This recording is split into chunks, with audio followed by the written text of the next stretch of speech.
Hey, welcome to the Genuine, Generous Gentleman podcast, episode 2. So, I told myself I'm going to be doing this like a weekly thing as much as possible. I've gotten put on more game from research with sounding better, as you hear, and the visual quality being a little bit better, as you say. Use your five senses today, fucking with me. But there's a few scenarios. It's actually just me today again, as you say. I'm waiting on Huck and Cello to quit bullshitting. That's besides the point. Shout out to Huck and Cello. But at the same time, get y'all shit together, brethren.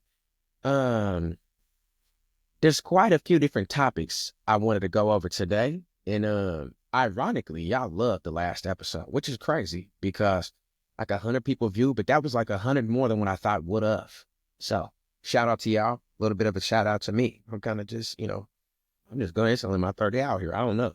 But yeah, so thank y'all for watching again though. Real life, real talk, you know what I'm saying? We're gonna give a little bit of a applause to y'all. Hopefully you can hear that. But anyways, I want to hop straight into some risque talk, right? There's this thing. It's something that I was talking about with one of the homies, man. Uh, with melanated people, you know that in the business world, we have to do this thing that's called code switching. You know what I'm saying? Um, where you might not talk as freely as, loosely, uh, without the emphasis of ebonics, uh, with your tone, with your, with just the language you're speaking, But, it's something I was talking about where I was like, man, something I just noticed the other day as black people for sure. Uh, my essays too. Shout out to the Pisces. But um, one thing that I noticed is, man, as a person of color, if we trust you, we're not gonna code switch with you. You dig what I'm saying? It don't matter what time of the day you can call, unless we know that you're in a business situation where it's like, okay, like, you answer the phone, you're like, hey, Rose, I'm in front of a homeowner. Oh, hey, how you doing, Marquise? You feel what I'm saying? But outside of that, like, if we still code switching with you, brother, we don't trust you. That's real life. That's something we were talking about the other day. And then, the homie, he was like, I ain't never thought about it like that. He was like, but I definitely agree. So now I called another homie and I was like, hey, let me run something by you real quick. It had the first homie on the line still.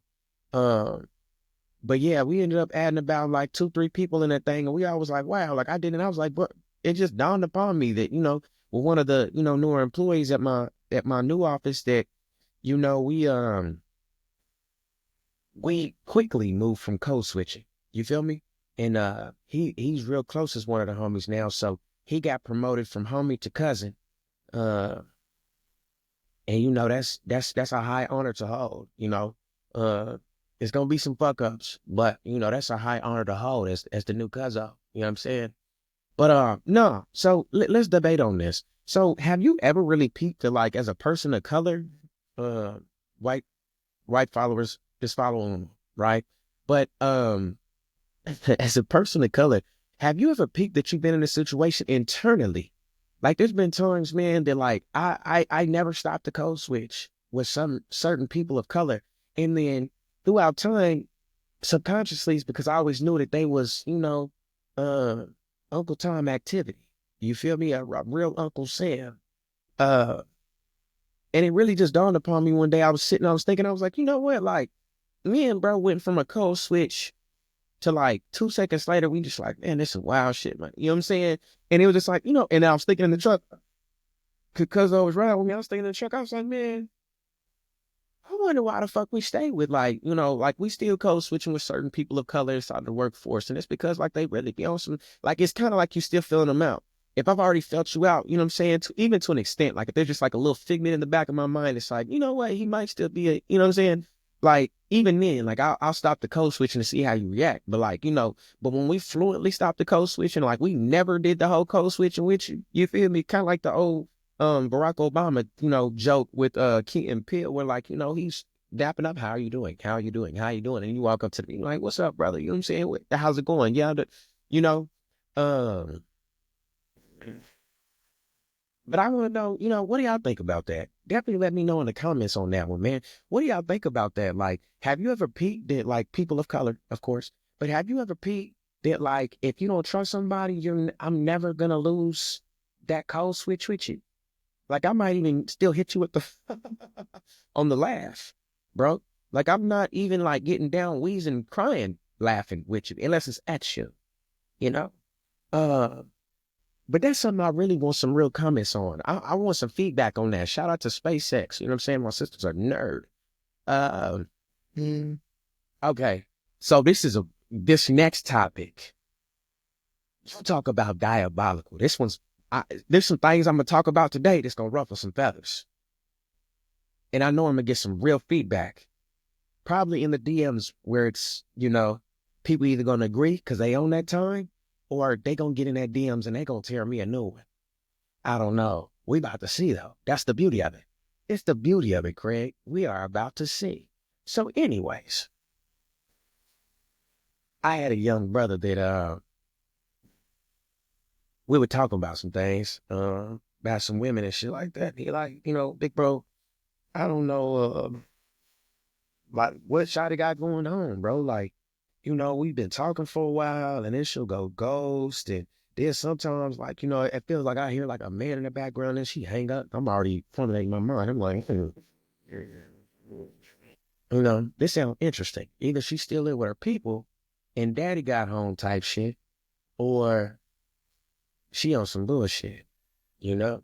One thing I can't stand is a motherfucker who won't tell the truth. Side note, ADHD leads me to a lot of these. Y'all should know this by now. But for God's sakes, if you out here cutting up, just say it. There's so much game, man, that you can get from just telling the truth the first time. We're gonna dabble into that in a second. So, anyways, um, so little bro telling me, like, yeah, man, and da-da-da-da. He's like, yeah, bro, like, and he showed me pictures of her type shit. And bing, bing, bing, bing, bing, bing. So I have a little bit of a colorful past. And one thing that I know, and this is the big thing that I'm about to get on, that is about to ruffle a lot of feathers. Because there are some scenarios that, like, maybe somebody going through some shit. All right. Yeah, they going through some shit. All right. Just happens to be some fucking loin. But anyways, so young brothers, and this is a scenario I just had to break down a little, bro, because this is real life. If I can give you any game when it comes to that woman species, chat, any game. I'm talking about, I don't care if you see that game is so minimal, like big bro be tripping. You know what I'm saying? Up be tripping. Whatever the hell you talking about. You did, brother. If a female, if a female only sends you pictures or videos from a fucking hotel or a motel, brother, let me tell you something.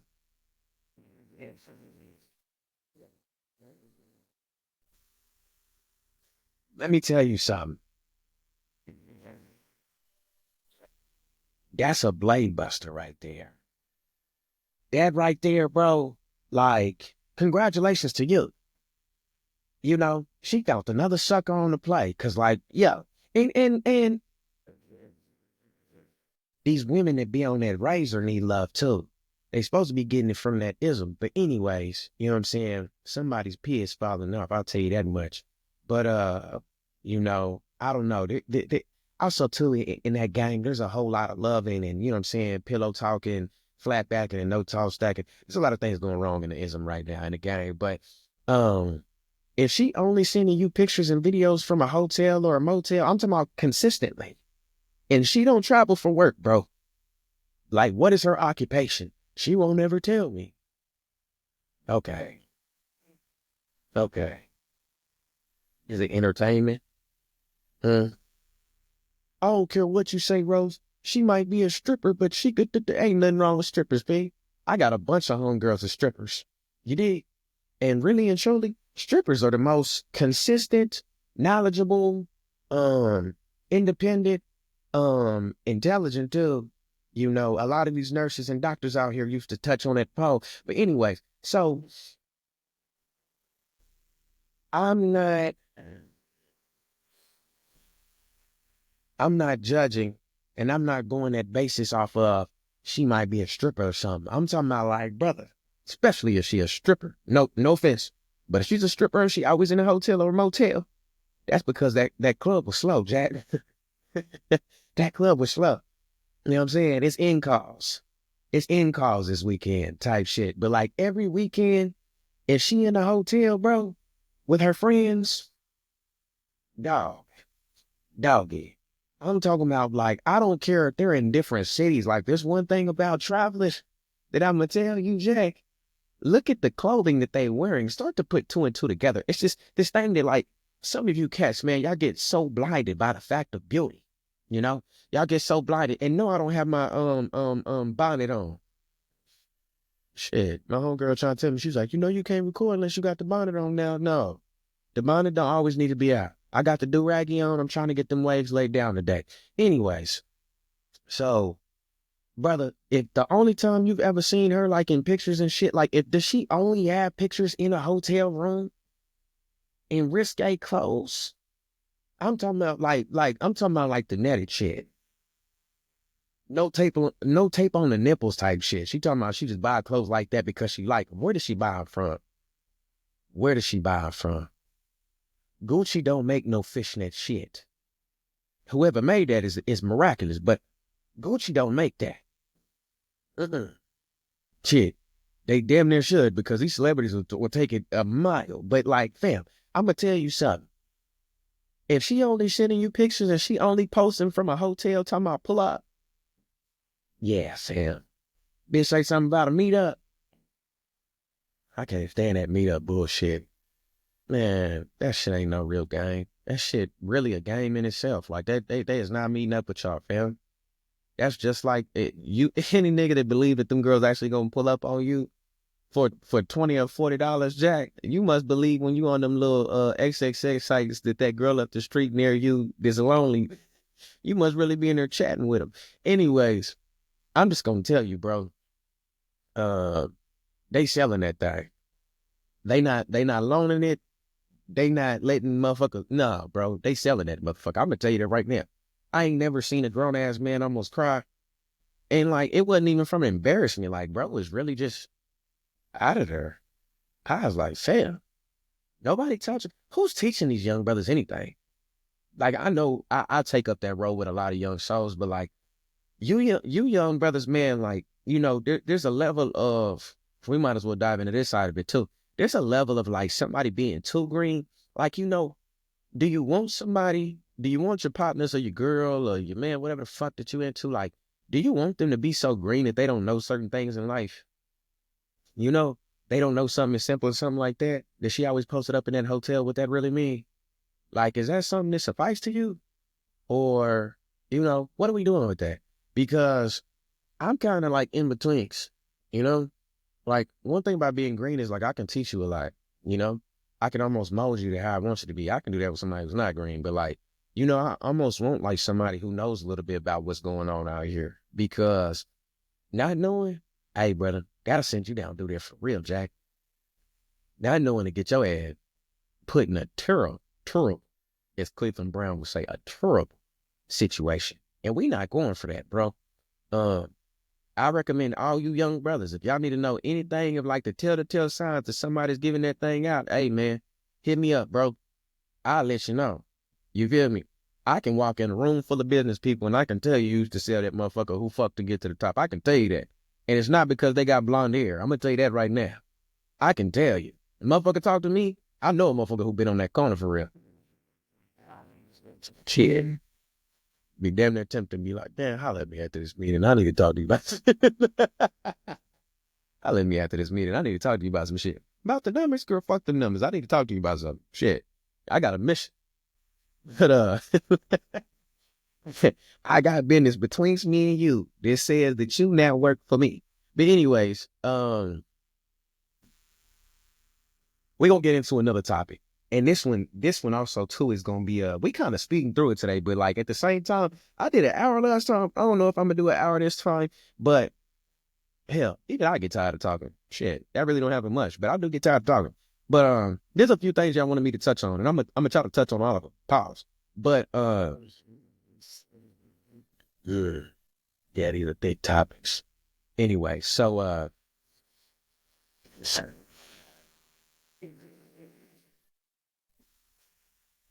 what is my perspective of last week's episode? I was talking about, the new age of dating.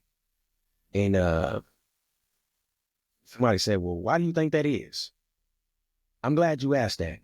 And I'm not on no red pill activity. I'm gonna tell you that right now. Like, don't get me wrong, man. Like, I got some things to say about the modern dating world, but at the same time, I love women. I cherish women. I was raised by women. So like I got a higher level of respect for women, bro.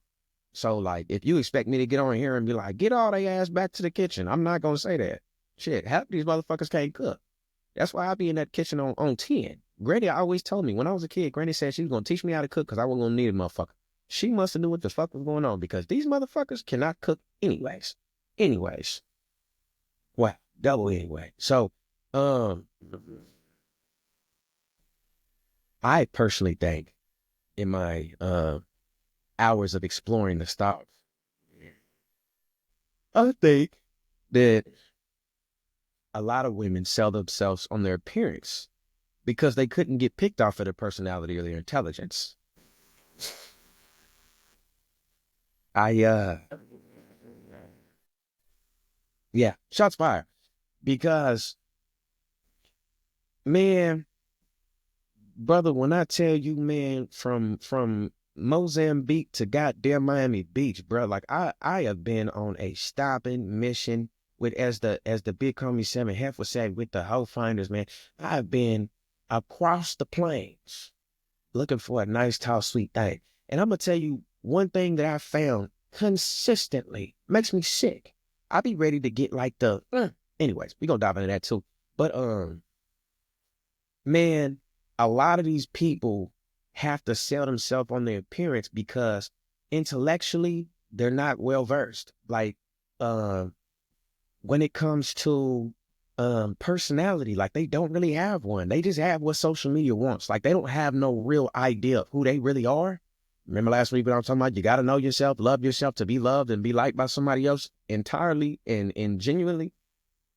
A lot of these motherfuckers don't have no personality. And I can mainly speak on women because I'm not interested in men. You know? No offense to anybody that is. Like, dude, get your swerve on. Period. That has nothing to do with me, Jack. But man,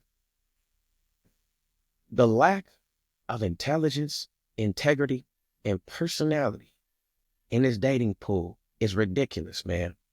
Like, you know what it's like, in my perspective, to like really sit across from the table from a motherfucker. Like I'm putting up 100, 200, 300. I'm not even tripping on the bread, but I'm putting up this money.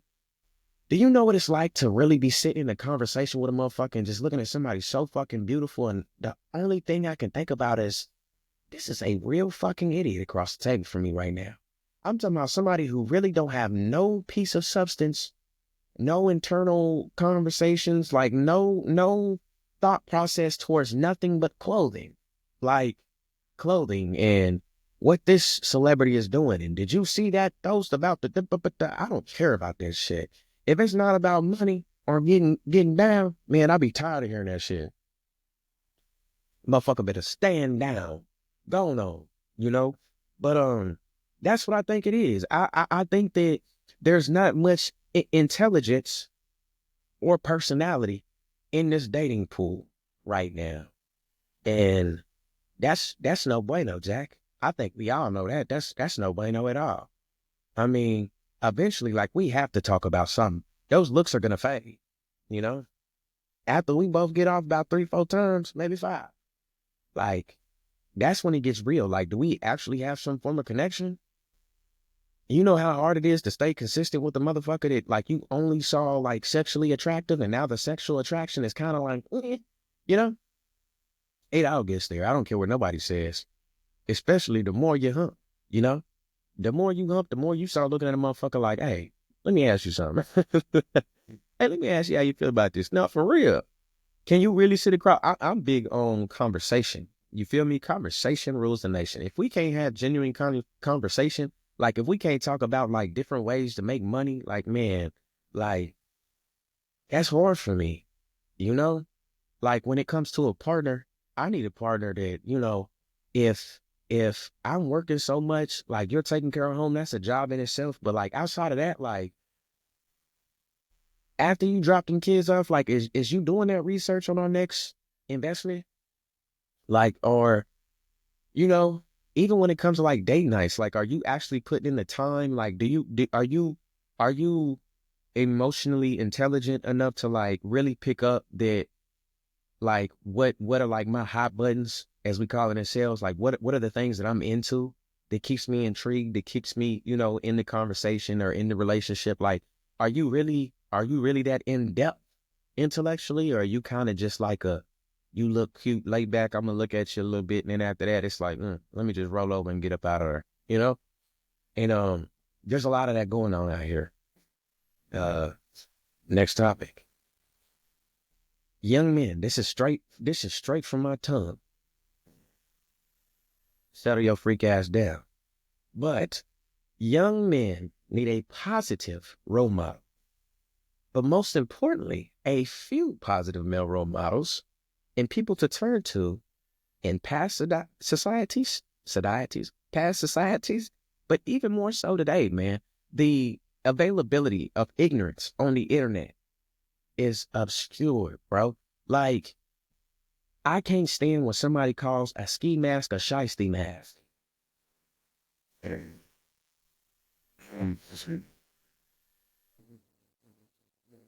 Any motherfucker flexing with a ski mask on in a video, I immediately think does not have a job. If you're not contributing to society, brother, go ahead and just crash and burn. You feel me? I'm just saying, bro. Like I told you today episode was gonna ruffle a lot of feathers, man, because I'm about sick of it. I'm about sick of this corny ass shit, man. I'm about sick of funky head people that don't wash their hair, wash their ass. Like, it's cool to be up for 3 days hustling. Boy, you ain't hustling. Nigga, how the fuck you up 3 days hustling and you ain't got shit but $500 on you? Are you fucking shitting me? Like, come on, dog. Come the fuck on. $100 and something a day on average. Like, I get it, but it's like you taking penitentiary chances for $600-$800 a week. Boy, you out your damn mind. Like, that don't make no sense. Especially out here in Texas. Boy, you about to, that slap on the wrist ain't the same out here. You get out here in them Timbuktu counties, they gonna put your ass up and away and under that motherfucker over a couple grand. Anyways, so, but young men, bro, like man, there's such a lack of positive male role models. And I think it's mainly because, like, part of the reason why I started this podcast, bro, even outside of the outlandish, goofy things I talk about, like, man, like there has to be enough of us that have got out of those slippery slope situations positively, like come together and really educate this young group, man, because these motherfuckers, they don't like to listen at all. Even if they not on no crash, shit, like they just don't want to listen. And we all didn't want to listen, but goddamn, these motherfuckers like act like listening is a crime. You dig? And I'm sick of that shit too. Be ready to ring their ass up. Like, boy, that's how I knew I made it to Big Bro /Unk because of that new chart or whatever the fuck was made. But like, I knew I was making it to Unk status because I'd be ready to hit a motherfucker like, hey, come here. Let me talk to you. Let me talk to you real quick. Don't ever pull no shit like that again. But, with like turning tides in life, the reason why I said it takes multiple positive male role models, male figures in a young man's life, personally, just because from my experience, that's what it took, with Kemp, with Pops, Malcolm Roll, with Pops, Josh, like like there was so many people in my life, bro, and I still took so many wrong turns. And that's because part about being intelligent and living in reality is, you weight these things to a certain scale. And while you're young, those penitentiary risks suffice. They seem like something that would make sense because nobody's flipping real game on like how you can really get out here and change your life, your family's life, your young homie's life, like all off of like what you can do, what services you're good at. Man, I say it day in and day out. As a side note, if you, young man, are good with your hands, good at troubleshooting, good at diagnosing things, brother, get your ass in a trade immediately, bro.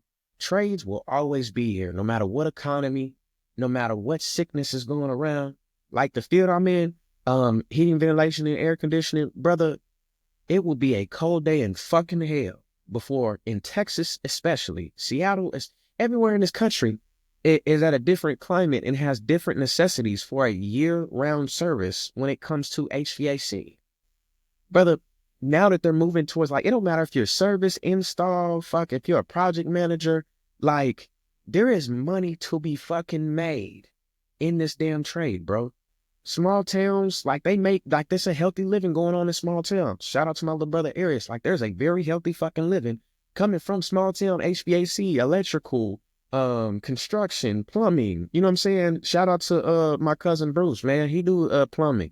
You know what I'm saying? Shout out to cousin Xavier. He do HVAC, plumbing, and all these things, bro. I love hearing these things, these trades going about my family, because when I hear a man is in a trade, I hear that you're going to be able to feed yourself and your family for a lifetime. Because I promise you, brother, I am living truth. I used to think selling cars was a bag, and it can be. I was very good at selling cars. But when I tell you something about pumping these systems in people's houses, you talk about oil rigs, drill, baby, drill. No, Jack. Let me tell you, oil rigs are great. Oil rigs can turn a felon into a motherfucking upper middle class living. I love that. Real grinders. I love the oil field for certain people if they're into that. But as a living testimony, my brother, I have made 80, 100 plus in this field with 4 years of experience. And that's also too, another thing that we'll dive into is about learning how to leverage your abilities, you know, your communication skills. That's a different thing we'll climb into. Matter of fact, let me type that up for us real quick. Leveraging your abilities, because that's another one we need to climb into, because somebody asked me about that before, and I always go over that on Snapchat. But man, these trades, dog, I don't even like, how did I get to this topic? But that's besides the point. Young brothers, if you accept me as your role model, glory to God, I am eternally grateful. I really am. Thank you so much for putting me in a light towards that level. But, and don't ever be afraid to reach out to me with any questions, anything. I don't even have to talk about it on the podcast, bro. Like, I'll just give you straight up advice, because I just love helping people where I can. But it takes so many positive male role models, because as men, we are very fucking ignorant. Let me just throw it out there. Spade is a spade. You dig what I'm saying? Not the low spades, nigga. I'm talking about the high spade. I'm talking about, like, we be on some dumb shit, bro. When it come to women, when it come to jobs, when it come to money, when it come to, you know what I'm saying, hanging out with the homies, like, we be on some dumb shit. Bro, I used to be in high school, tailgate surfing. Like, just country ass bullshit. Like, who the fuck told us to be goddamn driving 10, 15 miles an hour, standing on a motherfucking me goddamn towel or something in the back of a truck bed, trying to fucking stay about? Like, what the fuck were we on? But anyways, like, it takes so many positive male role models that have reached their own form of success. And the reason why I say their own form of success, young brother, success is not about a currency. Yeah. I'm going to let that sit in with y'all. Success is not about a currency. I need you to understand that success has a high intertwined nature with happiness. A woman that finds a great woman is a good thing, right? That's a version of success. A man who finds a positive obsession, it takes obsession to reach a different level of perfection and craft. But a man that finds happiness, enjoyment in his day-to-day work life, his outside hobbies, if he's not fortunate enough to enjoy his work life, if he's lost that joy, there's different levels of success. But there's so many successful men out here that either don't realize they're successful or realize they're successful and so scared to share them jewels. You know, you so scared to give somebody game. This game is so not told. I've said that a million times. And the more I've grown, I've realized, no, this game is told, taught, learned to keep the generations going. The game is sold and not told has got us to this point right here. You know, the life that we're living right now. And obviously there wasn't enough fucking selling going on. A whole lot of stupid ass shit going on. So y'all are good salesmen with whatever fucking game you had. You know, I'm not talking about that like book my ebook about being healthier and having a better, you know, higher energy and vibration level. No, we're not talking about that. Brother, it takes so many, like don't be scared to tell an older gentleman, hey man, I would really enjoy to be on your hip through these current stages in my life, because I peak or I see or sense this level of success, intelligence, knowledge that you have. And I wish to embody those same characteristics, traits. I wish to comprehend, you know, the way you see things. I've had to do that recently in my career. I thought that I was one of them ones when it came to HVAC project management, when it came to HVAC service. Fam, I got two other brothers / mentors out here in the H, man. Shout out to Johnny and Zach, bro. They are the truth. One of the least of, like, literally top 10% in this country, countrywide, in HVAC for callbacks on service and fucking new systems. When I tell you that they teach me shit every day that schoolhouse wouldn't have the time or the real fucking field experience to get you to, you know? And they're still doing this every day, Jack. Every day. And I get to see that firsthand. But it took me having the level of humility to say, you're better than me. And if I ever want to be better than you, and people that get to a certain level, we want you to be better. I want people to be better than me where I'm at now. Fact. You know, I hope that you get to where I'm at faster. And if I help you get there, I don't even need you to tell me. Like dead ass. I just need you to get there. That's my goal, is to get as many young brothers and young sisters as I can out here to a different level of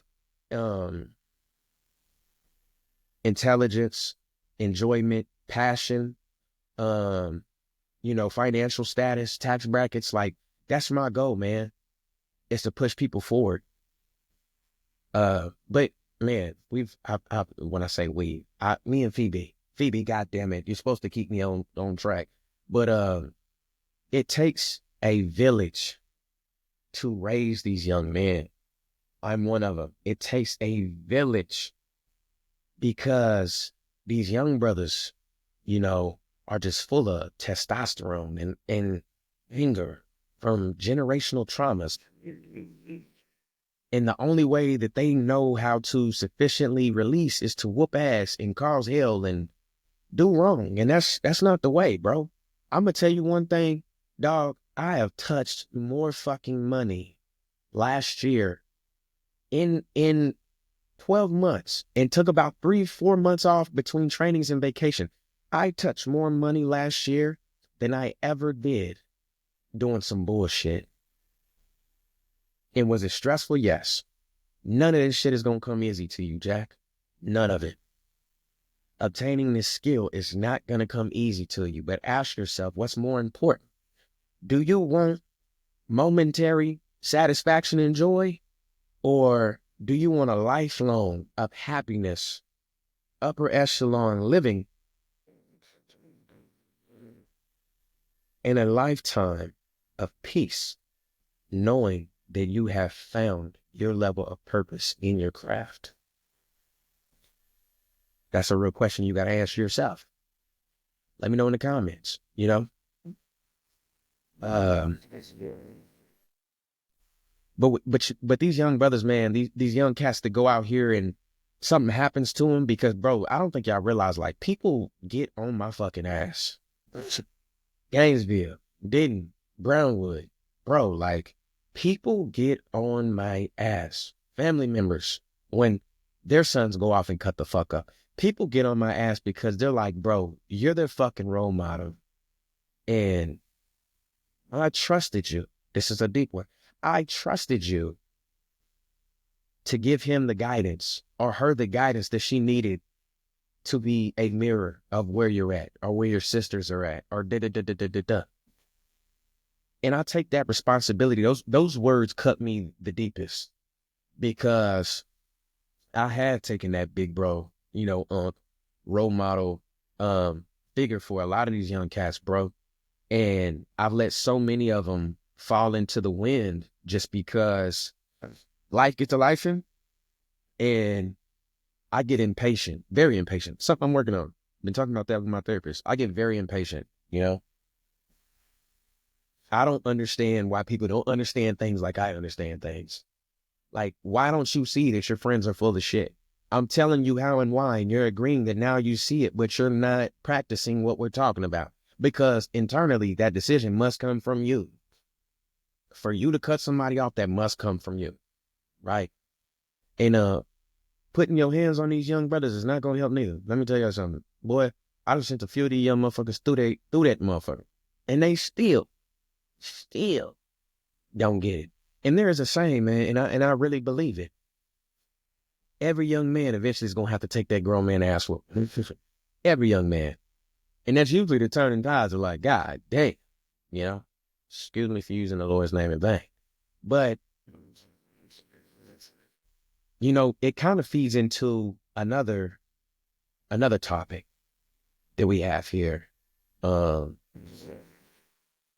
With people of color, man, there's this weird thing in our community where the minute, like, man, so many of these cats, as soon as you 18, you out my fucking house, right? There's this weird thing that I don't get why we had that, man. So many other ethnicities and cultures, like, they don't believe in that.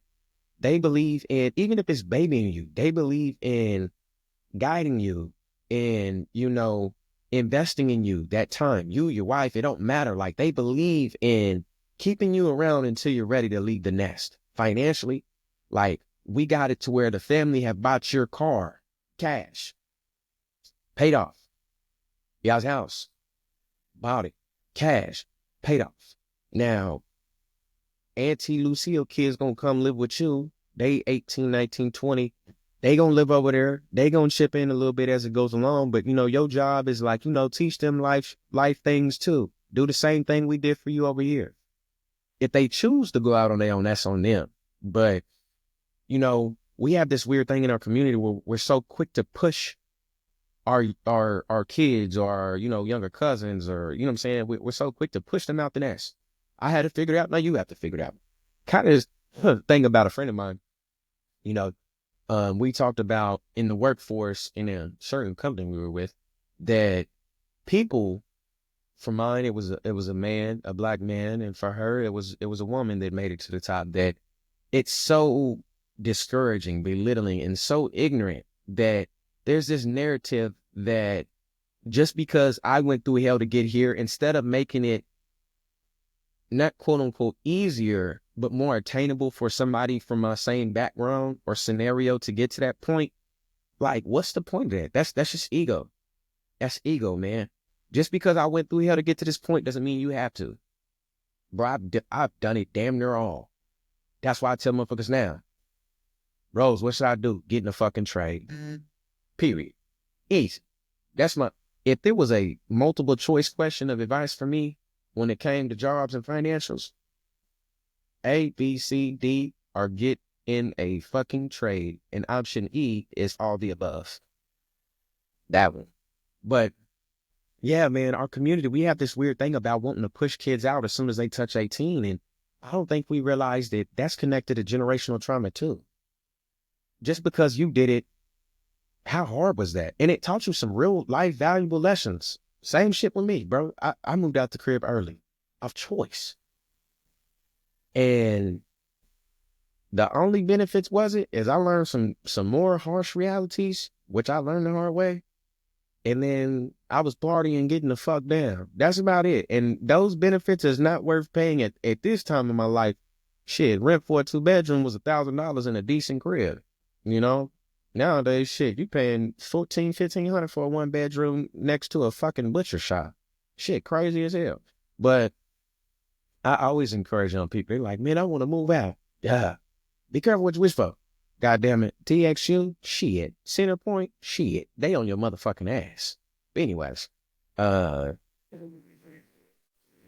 why do y'all think we do that? I don't know where that stems from, but wherever it did, I want to go back in time and slap that motherfucker. Because it's so dumb. Like, and my generation of people, like, we're more on some like, no, if my kid need to stay with me as long as they can, they will. You feel me? And my mom, when I first moved to Seattle, my mom and my dad, they let me stay with them. And that was huge for me. Gave me the ability to move and get settled and not have to worry about money so much, bro. It was just about getting into the craft that I wanted to be in and establishing myself. And we also got to stop the narrative that it's terrible that like you got to move back in with your folks, fam. Like if you gotta start back from square one, set your fucking ass up, set yourself up to where if you're going to start from square one, it's because you're not looking at the middle of the wall no more. You're looking at the ceiling. You want to see after you puncture through that motherfucker where you end up, right? Like there's all types of different levels that you have to get to that boss round. And sometimes you got to take a step back to maneuver to take that step forward. You feel me? You think you're going to walk through a boulder? Hell no. You got to walk down that mountain, go up the right trail path, the right side trail path, the left side trail path, just to get past that boulder. And then when you get to the next object that's blocking the goddamn travel path, then you got to readjust again, you know? But it's so frowned upon. It's so looked down on. Like, I get it. If you just living with your man and them and you ain't got you ain't got no reasoning or no want to get up out of that motherfucker, like, okay, like, you know, baby, you're 26 plus, like, okay, you know, hey, but if it's because you have a master plan, then do it, you know? And hell, maybe your master plan is just figuring out what you really want to do. Cool, right? But if you just staying with them, what I'm really meaning to say, if you're just staying with them to bullshit, party, get fucked on, and fuck on some shit, and that's it, you should be a fucking ashamed of yourself. Because, man, like, you got to find your path in this motherfucker. Like, you really have to start setting yourself up for your future, man. The reality is that, you know, so many people are scared to get out there and be an entrepreneur or fail in some craft. But, man, you can fuck up until you 35, 40 years old. But the minute you make that first $1 million or the minute you make that first 100,000 plus, nobody cares. And that whole narrative, let's talk about this too. That whole narrative, $100,000 isn't a lot of money anymore. If you are I don't care if you got kids. If you are one motherfucker that makes $100,000, you are living fucking K. I guarantee you, you could have a house of 4 making 100 bands, and I promise you can find a way to make it work. I promise you. Most cats, sadly, will not make 100,000 plus in a year in their lifetime. Selling dope, shit. I don't even want to say trafficking, but trafficking, shit, pimping. Most people, I mean, working a regular fucking job, being a fucking CSM at a Walmart or a Kroger or something, not gonna make 100,000 a year. Typically, most people don't. You know, like most people work their whole life to get to a certain milestone, but then you got to ask yourself, what's more important, the 100,000 or 60 to 80,000, and you have happiness? That's the real question. So I tell you what,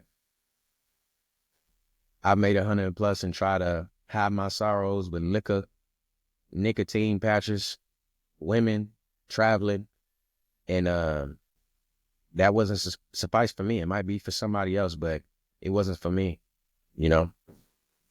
But yeah, it's always interesting to think about where that started in our community, that we need to kick our kids out for them to, you know, grow, or, you know, they need to get out of my house. They on my nerve. Parents be sad as hell when you move. I don't care what they say. They be sad as hell. Talk all that shit, and then you up and go, and then now all of a sudden they on your phone like, you know, we got food at the house. You know, we got some food over here. Shit, text you on a Saturday morning, like, you know what? I just woke up and I thought about your favorite food. I had a taste for it, so I made 2 whole pots. You need to come grab one. Like, what the fuck? There ain't nothing but you and dad over there. What the fuck? You got 2 pots of some fucking casserole going on. You know what I'm saying? But shit, damn right, I'm gonna go pick it up. Just like when my granny make that gumbo. Baby, gumbo over here. You better come get it for somebody else, do. Shit. I'll be on a fucking bullet that came out of a goddamn Magnum. Shit. I'm through the door like, what a fucking crab at? What a rice. What a rice in the goddamn. Yeah. So I'm gonna get into the question that I had before I get on that leveraging your abilities. Um, Somebody asked me a question. Well, it kind of was a question. I kind of got what they were asking, but like I was just kind of like, oh, do you just want me to speculate on it? But they said, I don't want to work for my family business like my parents want me to, but I don't know what I want to do instead. I just don't enjoy it, and I don't think I ever will. What I just asked, what's more important? You know, this is like if parents, oh, please don't get on my ass for saying this, but this is real. If you spend your whole life listening to your parents, you're never going to know how to make your own, you know, deductive reasoning for decision making. And then also, too, eventually you're going to end up having anger towards your parents because if they're if they're dictating your whole lifestyle, you're gonna be angry at your parents because when something doesn't work out, when you don't make enough money, when, man, if I would have got into that when so and so when we first talked about it, but you said that you couldn't make no money cutting hair and da da da da. Man, if you listen to your parents your whole life, bro, you gonna have a different level of resentment and anger towards them. And to save your relationship, to hell with them, you know?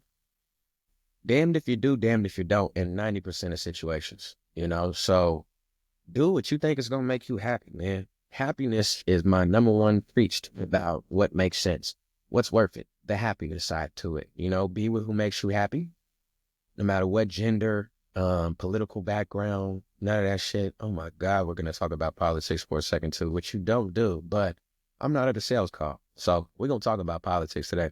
But I think that if you don't enjoy or plan to do what your parents' business is for the rest of your life, if you can honestly sit inside and outside of yourself to really think about, will it make me resent my parents to keep working in their business? I don't care how good you are at it. Or maybe you just use, you know, your talents as like your day to day, and then your passion, you know, finding your passion and living in your passion is your next step in that goal. But yeah, ADHD is kicking in, got me moving and all types of shit. But if you don't want to, my advice, if you don't want to work for the family business no more, put in your 2 weeks. That's the least you can do.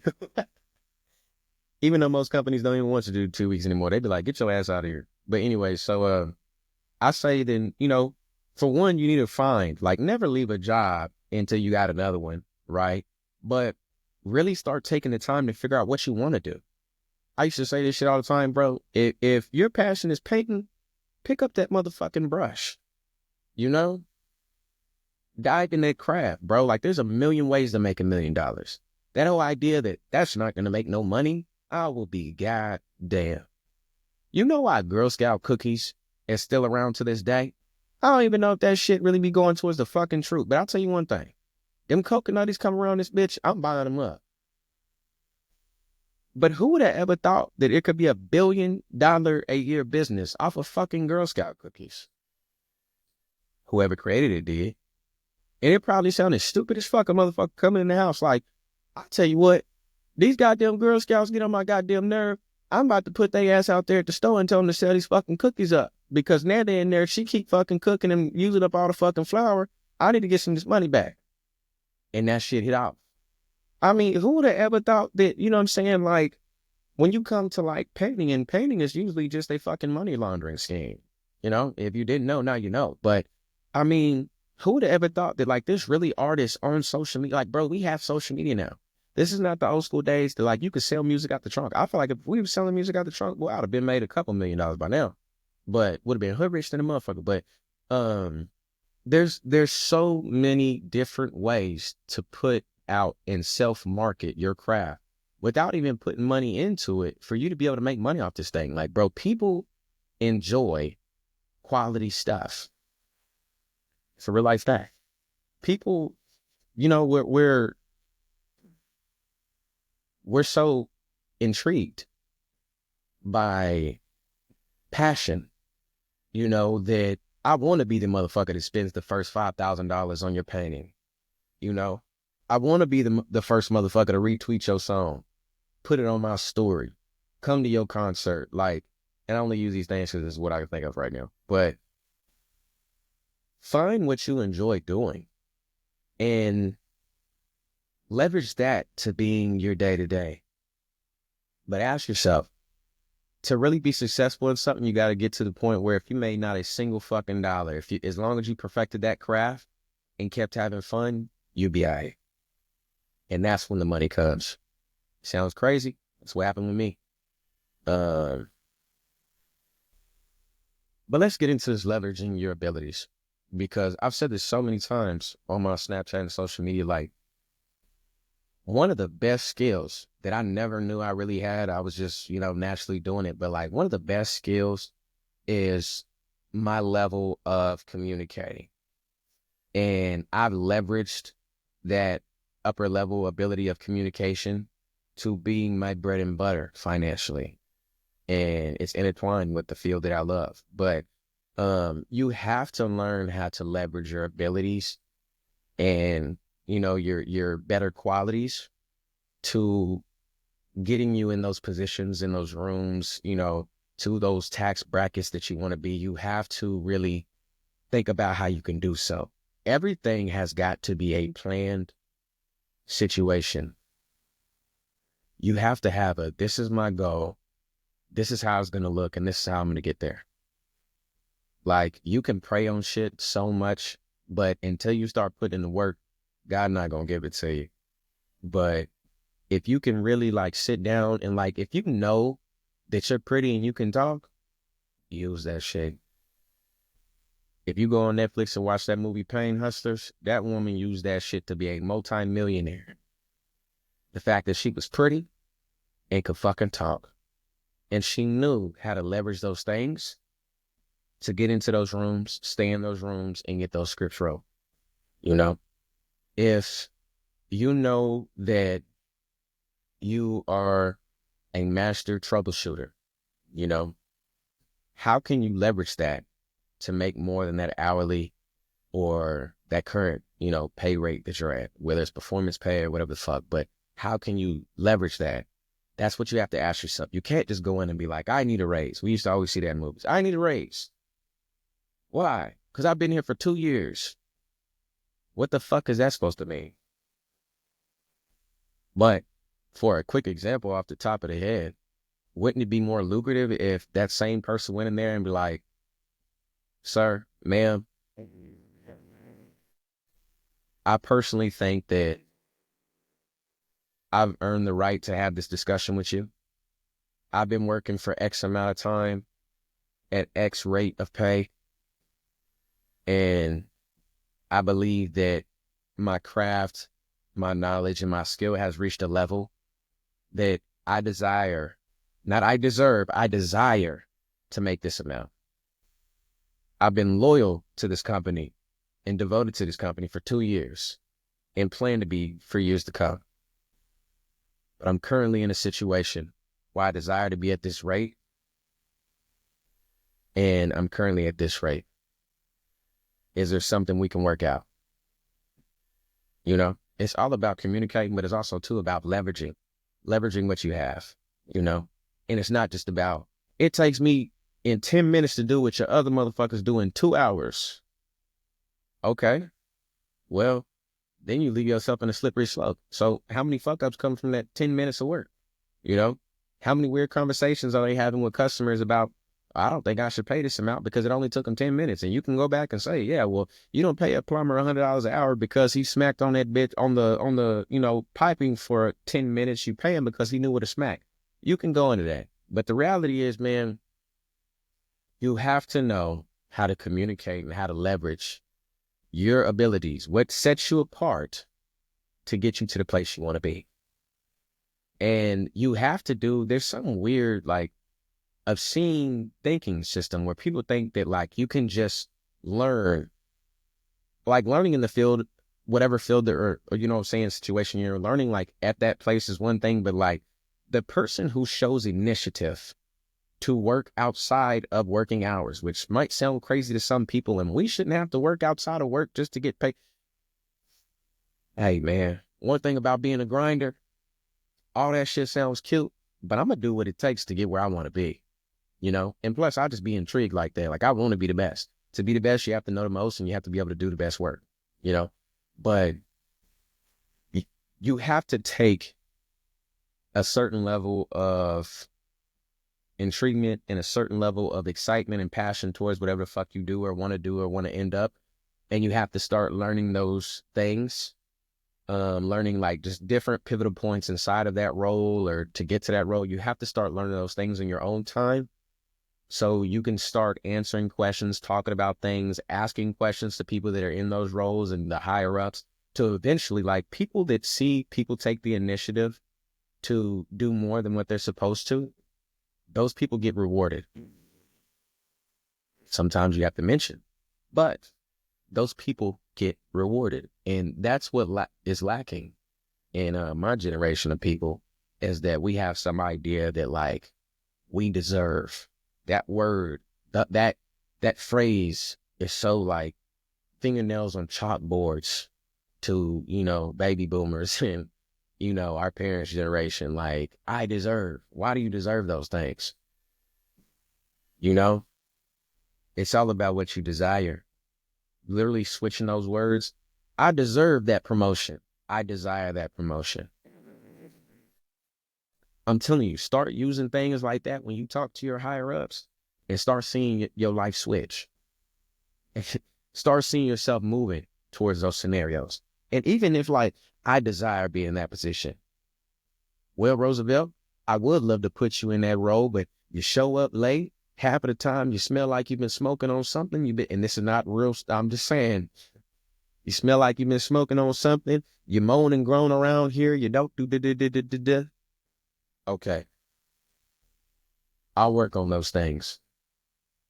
But as I work on those things and prove to you that I have worked on and fixed those issues, can we circle back and have more discussions about how I can get to that role? Asking how you can get to a role is actually the number one way to get into a role. Why has nobody ever told you this? How have you never thought about this yourself? Do you want to be manager, or do you just check into the job, make your money, and go home? And sometimes those people, they get put in those positions. I don't know. It's about the luck of life. But, people, it always angers me when people are like, man, you're so lucky. Bro, luck has nothing to do with this shit. If you really know me, you know the hours and time that I put in. You know what sets me apart. There's not anything about that like there's any question of, like, I'm different. And if you don't know, I'm about to show you. You feel me? But you have to learn to leverage your skills, communicate your desires. And that's when you'll start seeing, forward movement to what you're looking for. But if you're not leveraging, if you're not communicating, like, you can't just sit in the back of the room and just think that one day a manager is going to be like, there's been a motherfucker here for 5 years and they should get moved up to that new mortgage loan originator spot. Sally, you stand up. That's not going to fucking happen, bro. Not going to fucking happen. When managers go into meetings and shit and they try to decide, like, well, who's put in the time? Who's done this? Who's done that? These are conversations they're having. So-and-so just quit. We have to fill that role. Well, I think so. I think that Sally, she's been putting in the time. She's vocalized to me. She's been vocal with me that she wants this position. Well, what did you tell her? Well, I told her that these were her issues and this is what she should work on to get to this point. She should study these things, go to these type of conferences and stuff like that on her own time if she really wanted to put herself in that position. Has she done it? I believe so. But you know what? What we can do is we can all three circle back here, have Sally come in here, talk to her. We can think about questions we can ask and we can see where she's at. That's why you got to be ready, not get ready. You know, you're supposed to be getting ready so you don't have to, you know what I'm saying? So you got to be ready so you don't have to get ready. But yeah, man, like there's so many things, man, that go on and certain people can't fathom because they've never attempted to think about them.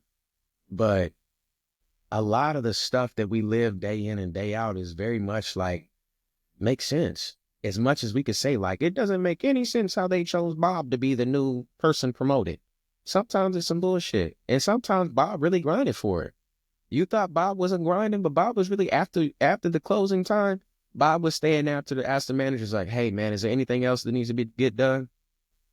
We're just doing an inventory, Bob. You can go ahead and head out. Hey man, you know, eventually I want to be in one of those positions like y'all. Do y'all mind if I sit around and, you know what I'm saying, help y'all out and learn how to do it in the process? Shit. I don't see no hurting in it. Help us get through faster. I'm telling you, man, it's the small things. Small things end up being big things. That's why when people say that I pay attention to details so much, I pay attention to the small shit more than the big shit. The big red flags, oh yeah, those be there. But the small red flags, those big red flags that pop up, those small red flags let me know that was going to happen eventually anyway, most likely, you know? But this is episode 2 of the Genuine Generous Gentleman. Questions, remarks, leave in the comments, email to me, beatsforlingo at gmail.com. Again, this is the Bailey Street Music Group sponsored podcast. And please go listen to the music. Yes, I still do get paid off the streams. And it's vacation money. But I hope y'all enjoyed this episode. I enjoyed making it. There was a lot of ruffling feathers that went on today. But as family, you know, we're supposed to hold each other accountable. And as people who love and care for each other, sometimes we have to say and talk about the things that might be a little bit crazy. But if there's anything you learned today, it's fuck what your parents say. No, okay. But thank y'all for being with me for another episode. I look forward to next week's. Maybe I'll record it sooner and drop it sooner. I don't know. I'll be busy. But I love y'all, man. If nobody's told you, I love you. I'm proud of you. I hope you keep going, and I hope that you keep desiring things that are above what you've seen your whole life. Until next time, my friends.